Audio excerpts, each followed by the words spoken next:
So that is where we now say that at least a little bit of informal education is as powerful as actually very powerful. Now, yes. now, let's come back to your experience now. Okay. This library and this Archi Museum, you call it, Yeah. that you have put up. Now, this initiative, what do you think we can achieve with this? Okay, let me start with the library.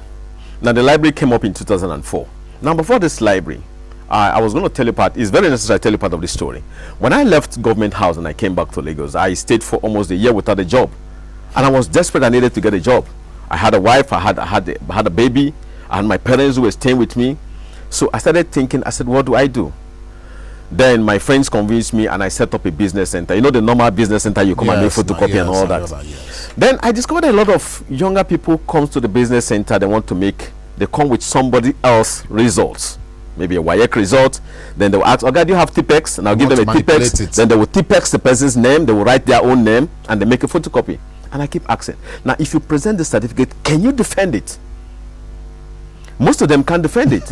So I keep saying that if you don't even have a certificate, interestingly, in all the places I have worked since I left the university, I have never presented my certificate as the reason for you to be to get a job. So, and I keep wondering, if you're going to fake a certificate because you want to get a job, how will you defend it? But I believe strongly that if this younger one can read and get ideas, they can express themselves, they can do much more better with the certificate, without the certificate. Yes, okay. So that's how the idea to set up the library came in. So I said, okay, now I want to be a critic, but I don't want to be the normal Nigerian kind of critic. You just go talk without making a change. So let me start making a change, against what I think is not proper. So I came up with a library. I said, let me set up a library so that the younger people can have an opportunity to walk in, have access to things they can read. A lot of people want to read, but there's no library. Amazingly, there's none. My library is there in the day. People coming all the way from Yaba. They want to come from Yaba to come and read. And I keep wondering, how much are you going to pay for transport to come to that place? But I know that if we have more libraries, in all these areas, it's going to ease off the stress. Access to, yes, okay. People will have access to what they can read. All right, so that was what led to the concept of setting up the library. Okay, now when the library took off, and over the years now, 2004 till now, that's about 10 years now. You've done a decade. Okay, right.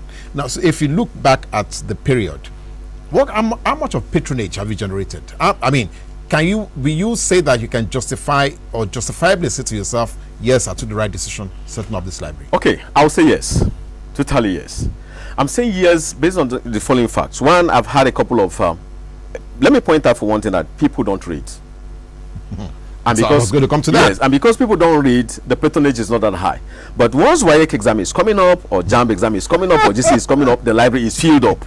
At times, we even have to go and borrow chairs and put people outside. But beside that, I've heard cases where people, maybe professionals who use the library to do the ACAN exams, they come back and say, sir, we came to thank you very much. You were very helpful. I got all my papers. Now, there was this particular case. There's this particular case. A young lady, I think she was among the first set of people that used my library in 2004. Then she came back sometime around 2010 or so. I didn't recognize her. And she was like, good day, sir. I said, yeah, good day. I thought she came for inquiry. And she said, did you recognize me? I said, no. She said, oh my God, I used this place to prepare for my JAMB and I passed. I'm now a medical doctor. I had goose pimple all over me. I mean, I was happy. Remarkable, yes. I was very, very happy. That was remarkable. I was very, very happy. Now, those are the things that have kept me going.